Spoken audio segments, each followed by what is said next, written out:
So this morning, I think it's particularly fitting this Sunday when we are looking forward into the future. The lectionary gospel that's assigned for today is all about a man who had such a desire to see Jesus entering his town that he climbed a big sycamore tree to do so. Yes, part of the reason was that Zaccheus was much shorter than the average guy, but he wasn't afraid to sacrifice his dignity, and what was sacrificed when an adult male would climb like that, to sacrifice his dignity in order to see God. He wasn't afraid to think that God may be presenting him with a unique opportunity to follow Jesus. That must have been quite a view for Jesus coming into Jericho, this little guy dangling from the branch of a big tree. Today is our day to climb that sycamore and have a vision for our future.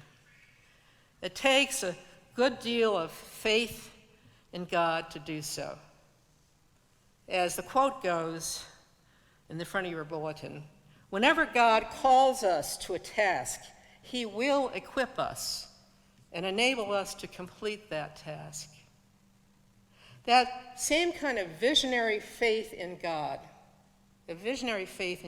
is, I'm sure, what led our original 8 families here to travel from Norwalk in the late 1600s. It led them here in the middle of nowhere.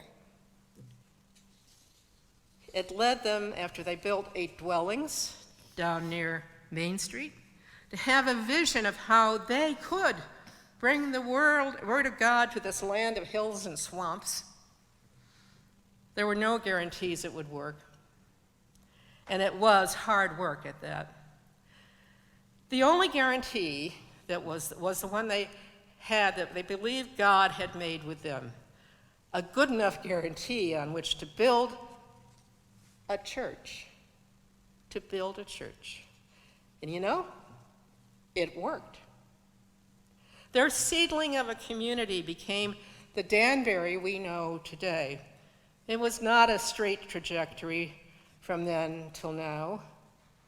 We as a congregation have endured good times, the loss of good friends, internal conflict, war, fire, a changing emphasis in the culture on religion, and plagues, the last one of which was in the last 3 years. But we're still here. We're still here. The congregation that took root in the middle of nowhere, that sprang from the ashes to replant itself in this church building in 1909. A place whose sanctuary has allowed us and others to sing and celebrate blessings. We'll have Danbury Music Center's concert this afternoon. It's the kind of thing we'll be doing in the future more and more. And here we have celebrated blessings and talents from across the city.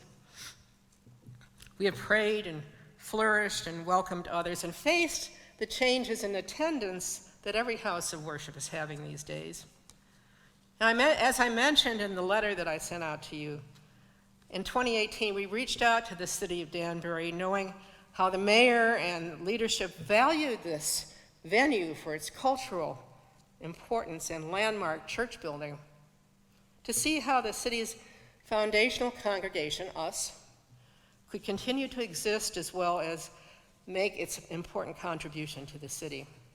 That's when the concept that you've heard before, the Preservation Partnership, came into being, which allowed First Church to continue to worship here and in perpetuity, while ceding its property and buildings to the city's ownership for their use, with the Buck Foundation providing the majority of capital money for restoration.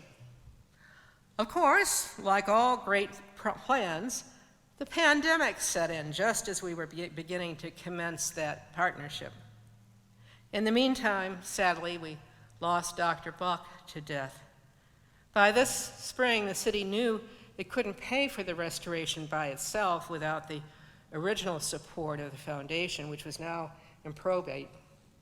What it needed was someone with vision, going back to our friend Zaccheus, someone with vision, someone who was so dedicated to Danbury that he had a track record of investing in our community, time and again, both visually and by preserving what is important.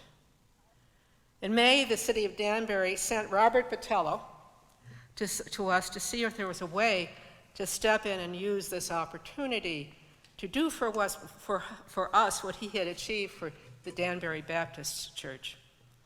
Bob came, he saw, and he envisioned a way for us to continue the general terms of the Preservation Partnership while answering another critical need in Danbury, and he's going to talk about this, seniors and housing.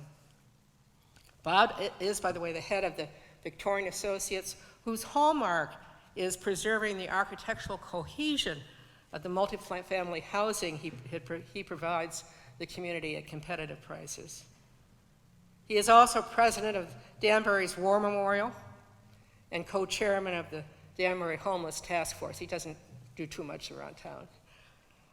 All of our church council members have had the opportunity to see Bob's handiwork, and so we've asked Bob to be with us today to share his vision to keep, restore, and improve First Church while allowing the congregation to continue on, much like the vision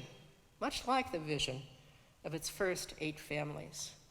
So I'm going to welcome Bob this morning, and what we're going to do is he's going to talk to you for a little while, and after the conclusion of the service, when we go back into Annie Hall, he will have schematics there, and there'll be plenty of time for you to ask any questions, bring up any concerns that you have. With that, let's welcome Bob Botelho.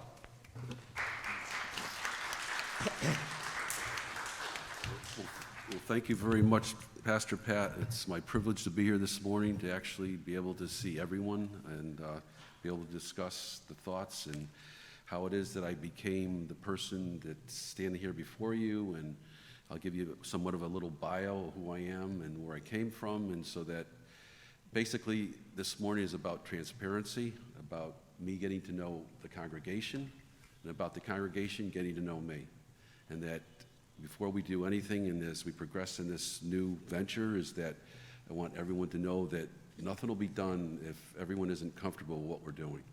And so that basically what Pastor Pat had said was accurate, that I was called in by the mayor's office to discuss the possibility of me being able to do something. And I have a history of working with the mayor's office. The Mayor Boughton came to me and said, I understand that you bought the place over on Granville, and what are your plans? And my plans were I was going to fix the church, the Baptist church, and then I was going to build a community there with apartments. And he said, well, more important to the community would be that we need a school. And I said, oh, okay. So that the mayor said, I'd like to seriously think about helping us out and building a school. And so that he said, I'd like you to meet with the superintendent of schools and the assistants and find out what's going on and see if there's something that is your abilities to be able to do something. So I met with the superintendent of schools, and then I found out that, yes, there's such a shortage of space, and that what I had there was something that we could expand on. And what was the key was that he told me there was going to be a very, very special school.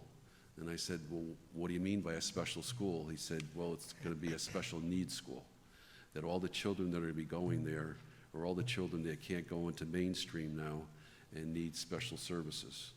So with my background is that I was born in Danbury, went to St. Peter's School, I went to Immaculate High School, and instead of going away, because when I graduated Immaculate High School, there was another recession going on at the time. It was back in 1973, and my parents didn't have the money to be able to pay for college for me, so anything I was going to do was going to be either take out a loan or pay for yourself. So I decided to stay here and work and start doing what I wanted to do as far as build a company, a little landscape company, still go to Western Connecticut, and that was great. For 4 years I worked, I did well, I started my dream. I got introduced by my mentors as to people that were in the community that taught me about real estate, and I said, I really feel I have a need in myself to be able to build. I love building. I love taking something and building something else to make it better than it was. So with that philosophy, I ended up staying at Western. After Western, I applied because I wanted to get a professional job, and I took a job with Caterpillar H.O. Penn, which is, I don't know if anyone knows, Caterpillar is the bulldozer and the equipment business. H.O. Penn is the dealer that has the rights to sell in Massachusetts, Rhode Island, Connecticut. And so that they took me right out of college because I had a good resume, I had good grades, and so I actually was with them for 22 years. And during those 22 years, it was a great education for me. I learned a lot, and I became privy to things that I didn't know, which was the building side of things. And I met my bigger customers were O&G, Northeast Utilities was my biggest customer, Manafort Brothers, Tilcon Tomaso. So I was being exposed to all this construction, and I just became so intuitive about what they were doing. I wanted to learn that I became basically a sponge and wanted to learn as much as I could about construction. And that's when I started to say, well, maybe I can do this on my own. So I started venturing out. In addition to my day job, I had a night job, and basically had it started to grow. And it was actually with the general manager that hired me at Caterpillar that saw my abilities and said, Bob, you're talented at what you do. Let me become your partner. So his name was Jim Mather. And I said, Jim, why would you want to be my partner? You're my boss. And he said, because I don't want to be here forever, and I can see that you have the ability outside of what we're doing at Caterpillar, so let's do it together. So we started it, and we formed this company, and basically I was teaching him, so now the student became the teacher. And we had a great time together. We were both doing very well financially. I was a top salesman for the region. He was the general manager, was making a lot of money. We pooled our resources and we started buying places and fixing them up. And I said, but that's not what I want. I want us to get a brand. And the brand is that I want to raise the level in the Danbury area of what it could be. And I drove around the streets looking at what we have. Most of Danbury was built in the late 1800s. I mean, if you go down and look at, you get all the information on all these buildings that you see, you'll see 1893, 1902, 1904. These houses, most of them have outlived their obsolescence. They're just basically, they're tired. And so I wanted to be able to come in on my own, be able to do something that was separate and be able to start building. But I wanted to be able to do affordable housing and make it so it's the best of the best, so that we could be known as a better community than what we were. I started doing that, and at that point, Mayor Boughton heard about me and brought me into his office, and that was the time when he had a really serious problem about the homelessness. So he asked me to be on the committee for the building side to be able to do, I don't know if you remember, he had a 10-year plan to end homelessness. That was back, I don't know what the dates were. Was it back in the early, late 1900, like 1999, 2000, or whatever? But I was on that 10-year plan with Mayor Boughton, so that we became friends. He knew who I was. He knew my intentions. He knew how I felt about the community. So that grew a lot. And then after that, we were through with that process. And he was moving on to try to become governor at the time. That whole committee kind of dwindled down. We did our work. It was successful. When we left, there wasn't one person that was a veteran that was homeless. And so that I'm proud to be a part of that committee, and we were able to find people, and I was able to get developers to come in and work with us so that they could build affordable housing to get people off the streets. Move forward is that I started designing other complexes, and basically it became just a labor of love. And then I realized that I was doing something I think God wanted me to do, because I was inspired. I was coming up with ideas that I didn't even know where they're coming from. It's just that they were there to build, to make better. And so it just started to grow. And I just found out that it was something I loved to do, something I was good at. And I felt that I was doing God's work. And so basically I started building, but at the same time I decided that it's got to be that I have to be able to give back as much as I'm taking. So basically, I started an organization that I got involved with Mental Health Association, which was called Mental Health Association of Connecticut, and Ability Beyond, which was previously known as Interlude. And they heard about my successes, and they both came to me, and so I said then I would start building for them. So what I've done is build places for them. I build them, I lease them back to them, which was basically getting places that were so much better than what they had, and be able to get something that they, to this day, they love. And now mental health has moved their operation totally into my hands. It's kind of scary because now they've took the leap of faith and said, Bob, you are the developer, you are the person we want, take it all, and you are our future. And so basically that's, and to this day, it's been a great relationship. It's going on 24 years. And Ability Beyond is always asking me to see if I can broaden the spectrum. But if it's got to be something I can do and handle, and it's just that they're not ready to take the next bigger step. So in my line of work, I've been doing bigger complexes.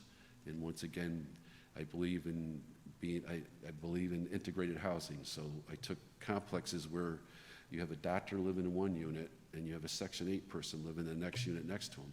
And everybody, we're all people. Whether you're making $100 a year or you're making $200,000 a year, that's immaterial. And the thing is that we're all looking, that we all need housing, we all need a place to be.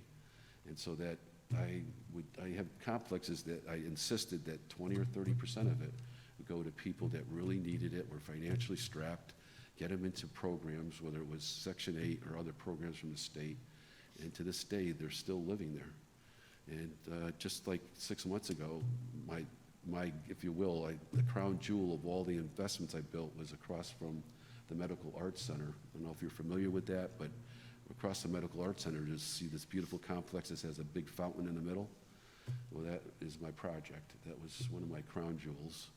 And there was about 6 months ago, I got a call because the Mayor Esposito asked me to be the chairperson for the homeless task force, which I really had to pray about, because that's, you don't take a responsibility like that on without me making sure you can be able to do something. You're dealing with people's lives. And that, I think when God asks you to deal with people's lives, you're taking on a big burden. And it's something that you really have to seriously think about before you do. I prayed a lot. I prayed to my mother, my father, to my relatives that have all passed.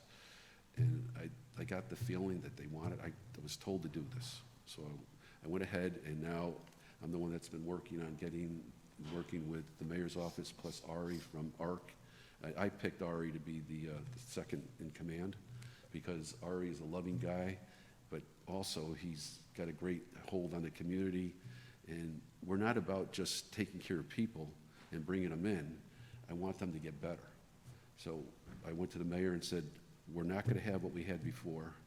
I want this to be a system so that you come in, you get evaluated, we find out what your problems are, and then we get you taken care of and get you into housing. And I defy the government that says that you should have housing first, and I'll tell the President of the United States that's wrong. You want supportive housing, because what you're doing is you're setting these people up to fail. So in my life, I want people to I want to help people. And just giving them a place to live is not going to help them. You have to understand where they're coming from, and there's no one solution fits all. Everyone has their own baggage coming in, and what works for him and her is not going to work for them and them. So everyone is different. So that's basically what I insisted with the mayor, and I said, if you want me to do this, I want it to be my way, and I want us to be that we are going to have a system where they're coming in to be helped. And people are not going to get kicked out at 6:30 in the morning because you're homeless and you end up at the library. I will have no part of that. If you want me to come up with a better program, then you give me the power to get it done right. And Mayor Dean said, I love what you're hearing. This is what I want it to be. Go ahead. I want to say that we are close, as much as some people were opposing a lot of what we've done, and there's people out there, I'm sure, that were very disenchanted with my thoughts. But because it's always like, not in my backyard. Well, it's got to be somebody's backyard, because if everybody feels like it's not going to be in my backyard, then you have no place to put anyone. And yet, every one of these people have people in their family that have gone on hard times. And if you look at the roster of people that are in the homeless shelter, it's people that either were born with a lack of what a lot of us have, the ability to get up in the morning and take care of ourselves. Some of them just don't have it. Some of them come from abusive situations. It's a whole, if you really get into their lives, it's just a whole spectrum of what life is all about. And it's just, there's a lot of sad cases out there. About the cases about the kids that were great in sports and got hooked on drugs. And after 5 or 6 years, their family can't handle them because they're just out of control. We have about 6 of them living down in one of my complexes. And just because the parents just threw their hands up and said, we don't know what to do. So someone has to be able to be the safety net to be able to help these people. Moving forward, I took care of and helped out the Baptist church because they were faltering. They came to the mayor's office and said, we're going to have to shut down if we don't have a plan. Do you want to take it over? Well, the city said, no, we can't take it over. But, you know, this guy, Bob Botelho, is down the street. You might want to talk to him. And so the conversation started, and I said to them, I said, if you want me, I can see that there's other possibilities in the property. Because, unfortunately, a church in itself can't sustain. This is a gorgeous church. And it's in every right and every angle, if you look at it, just it's a work of art. But this work of art takes a lot of money to keep up, to keep it in this character. And that's just, even when I have Victorian houses, I love them, but they're always a lot of work because they were built by man, but they're built with a lot of wood. Wood doesn't last forever, and so if you don't stay up on maintenance on a building like this, then catch up is really tough. And so basically I said to the church, I will redo your church. I'm telling you that what they had a school, a little bit of a school. I said I will expand that out, add it, and make it housing. And after that, then we'll see where we are. But in the meantime, I ended up putting the school there. But I kept my promise to them. I told them I would make them relevant. And I said this church will be way better than what I found it, and better than probably since it was new. And I offer that to you. I look at the beauty here. The most important thing of this congregation is this, the people. Okay? Yes, you have an iconic building. I come from St. Peter's Church, another iconic building. But it's the congregation that's the most important. You're the people, you are the souls that are continuous. Buildings are buildings, but unless you use them for God's work, I don't think they have a place. So without a strong congregation, what good is a building? But to get people enticed to come in here, you have to have the building look its best, to have a good presence, to have a great street walk by. And this has all of that, other than some of it has, over time, has come to ruin. The mansion next door, it's so sad, but I mean, that's a building that just doesn't belong here anymore. And I just don't see where there could ever be a future. I looked at it as a builder. It doesn't have the right setup so that at the end of the day, you're going to get 2 dysfunctional apartments on a very pristine piece of property. So from an economic standpoint, which is my background, it just doesn't work. So going forward, okay, so when I talked to Pastor Pat, and it's been great. We've become really close, I believe, and it's been about trust. And I said to her, I will be transparent. I will see what I can do. From day one, I said, I can't make any promises, and as I go forward, I will never tell you something that isn't accurate, and I'll never tell you a promise I can't keep. But we've gotten to the point now where it became interesting over much prayer. I came up with a thought that let's use the building for something else that was in need. I'm also, the mayor also put me on another committee, which was every 10 years, you have to have a development plan. And I was the only developer that was asked to be part of that committee. And so where I worked with Sharon Calitro, and there was 10 of us or 12 of us that worked on the 10-year plan for City of Danbury. Amongst that plan, there's nothing in there that says, what are we going to do about the seniors? There's no special services or special, other than they'll freeze your taxes at one point, but it's I'm a senior. I'm a baby boomer that's now getting to the age where now all of a sudden it's clicking. Like, what am I going to do? I can't afford to go to one of these health centers that are $10, $12, $14,000 a month. What am I going to do to stay in Danbury with my wife when I get older? I'm thinking that there is such a need for seniors. And so that, and the other thing is, I love families, but I think with what you have here, to be able to share the facility, it would work much more, be able to be taken care of if we had a senior program going on, which they could use Annie Hall. What my promotion is that we would do senior housing next door. We'd be using the parts of the church that with Annie Hall and be able to have like guest speakers, be able to have things that'll, for the congregation as well, for the people that are living there. And then have them a community room. My vision is to have a workout room, a sauna room, so that these people can just walk across a hallway, come into the back where we were not going to obstruct the offices or what you're doing here, but to be able to use the facility in the back, but use it along with you. And to be able to have a joint effort to bring venues in here. That was the third part of this, is that I want the city to stay involved. I went to the mayor, I said, if I'm going to do this, I want the city to stay involved with this. I want the First Congregation Church, along with Pastor Pat, to agree this is the best thing for them, and it has to work for me. If we get the three pieces together, then we have a pie. If we don't, then we don't. But the mayor is very, very enthusiastic, especially about doing this for seniors, because he realizes that's a problem. And you hear it all the time, that people get of the age, they just can't afford to stay in the community they grew up. They can't afford to stay here, to be near their kids, which is it's an even bigger crisis. So that they have to move to Florida, they have to move to Arizona, but yet their grandkids are still here. We can't help them all, because I don't know how many units we can get, but if we can get whatever we can get, I know it's going to be something that'll be very successful, and I'm sure it's going to work out and keep families together that want to be together in this area.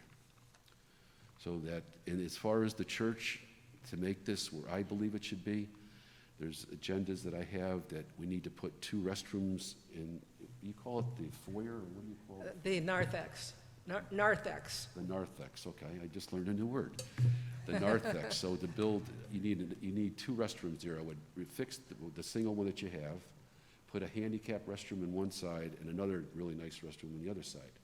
And then as far as the coat closets, we would set up and fix the upstairs so that hopefully you get some young kids that run up and down the stairs when you have an event to do the coat clerks. But the 2 rooms you have upstairs would be perfect to make them in coat closets. And then moving forward, we talked about, I would love for this to be a cultural center. And I talked to the mayor's office about it. I said, we want cultural events here. We don't want rap, we want a pianist, we want a minor ballet, right? Maybe when you take over, you can bring rap. Our generation isn't to have it rap. I'm going to learn how to rap, that's what's going to happen. But we would want cultural events here. But talking to Pastor Pat, the direction is that this maybe isn't big enough to do what we'd like to do. So the direction would be to possibly move this back 1 or 2 rows so that we can have a build-up stage that breaks down and comes back up. It's got to be something that's good, sturdy. It's got to be safety first, and something that so we can have these events without intruding on this gorgeous altar that you have here. I want it to enhance what's here and work with everything that's here. But that would be the only way that we think that we could promote that. The other thing is that right now your railings are so low that it's really dangerous, because even if you're an adult, if you get up there and you trip, you're falling over the railing. I want to mention one thing, is that one thing I've learned about Bob since we've been working together is he puts his money where his mouth is. And you may have noticed last week it was rather frigid in Annie Hall. That's because the boiler kicked on us, the controls. Bob, on his own nickel, came in and repaired all of that this week. And he's coming, yep. His men are coming in, and we'll get this done before the hanging of the greens. He's going to raise that brass railings, so there'll be plexis, so that it's now legal. Right now, we can't put people up there for a concert or anything. So by mid-November is the estimate, we're going to have this whole area available for seating. But what we did, like everything in this church, everything will be thought out and made sure that we do it right. And I got to thank John. Where's John? John, thank you. What we did is we put John in the second row to make sure that wherever you are, we don't want to obstruct your vision. We have to have safety, but we also want to make sure that you can see whatever's going on when Pastor Pat's here or whatever venue is in front. So everything here and everything I do, nothing is just a slam dunk. Nothing is just pushed. The people that I have working for me, I've got together, and it's a trust factor. We are a nucleus. That's why I've been very successful as a developer, is that I have the right people, the people that the city trusts, I trust, and I encourage them because all of them are good at what they do to come out, and it's not like you do it my way. It's like, let's talk about it, and let's find out the best way to do whatever we're doing. And that's why we've come up with beautiful complexes, and I can only tell you that if you go to the Planning Commission, the City of Danbury, and you're from the outside, and you ask them, well, what is it you're looking for? They're going to say, go look at his stuff. Go look at Victorian Associates, wherever you go. If you go through Danbury and you see a cupola, there's a 99.9% chance I own that building, because when I came to the Planning Commission 15 years ago, and I said, this is a New England town, and I want to put a cupola on the building, they said, it's not approved. It's not in the zoning. I said, what are you talking about? I said, we're a New England town.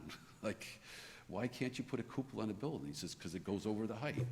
I said, and this was Dennis Alpern, was the planning director. I said, you are the planning director telling me that I can't put a cupola on a city property in New England? I said, that's crazy.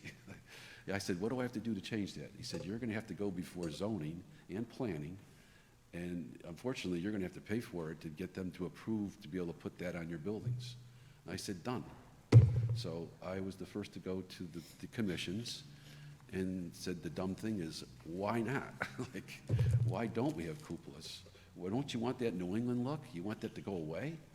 So that when you go around and you see cupolas, those are my buildings. So. I'm an open book. I think that maybe when we get together, any question you ask, 99% of them I will answer. And like I said, as far as it's pertinent to this, I was enthralled with the woodwork here. I was enthralled with the building. I was more enthralled with Pastor Pat and her husband. Just the chemistry is there. Because to do this, if you don't have good chemistry, I wouldn't be standing here today. This, it's like, I feel like I'm in the sunset of my career, which I am. And everything I do from this point, as with the last 5 years, is that everything that I have to be very passionate about. And there are so many other things that I could do or want to do, that's where I have to direct my talents.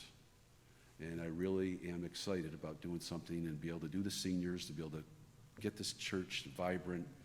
I want to get a hold of that, the thrift shop, and make it like people won't drive by without knowing who you are. Because those are the mainstreams you have. I look at it, you have three ways of bringing in money into this congregation. You have the congregation that makes whatever they can, which I know in everybody's case it's tough today. You have the tower, whatever you can get off the tower, and the thrift shop, which if the thrift shop is designed, and she's telling me that, I told her after I get through with it, your biggest problem is you might not have enough people working there or enough product. She assures me that that's not going to be the case, because when I get into something, it's going to be over the top, and I'll make you a gorgeous thrift shop that'll compete with Goodwill or whoever the other people are, that people will be coming here instead, as long as you have the workers and the product. That I can't guarantee. But we can make you more relevant than you are and make it so that people are talking about you. And the other thing is that just to be able to do venues and be able to hopefully make money off of all of this. What is it going to cost as far as I'm concerned? I take over the building. I am in charge of the maintenance. Any proceeds that you make are going to be going into your coffers. There will be no rent charge from my company to the church. The only benefit that I have is that I have to make sure that next door works, because if it doesn't, then that's a problem with keeping the maintenance going on a big building like this. So that is really basically what the story is all about. And right now, just a timetable is that I've been working diligently with my architect. No, I'm sorry, the architect hasn't been involved, the engineer, so that we've had one meeting in face and on the phone with the city. And we're trying to make things work so that we can get approval to be able to do what I want to do next door. And basically, I'll be able to show you a conceptual. It's rough. This is only the first drawing. As we progress, then I'll give you renditions of what we are going to be doing. You'll see. I promise you that no building will be built until you've seen what it's going to be, what it's going to do, and what effect it'll have on this property. Well, thank you, Bob. Thank you very much. Thanks. As you can gather, this is just the first of many times we'll be together as we progress, so you can look at everything and have your voice your opinion. What I'm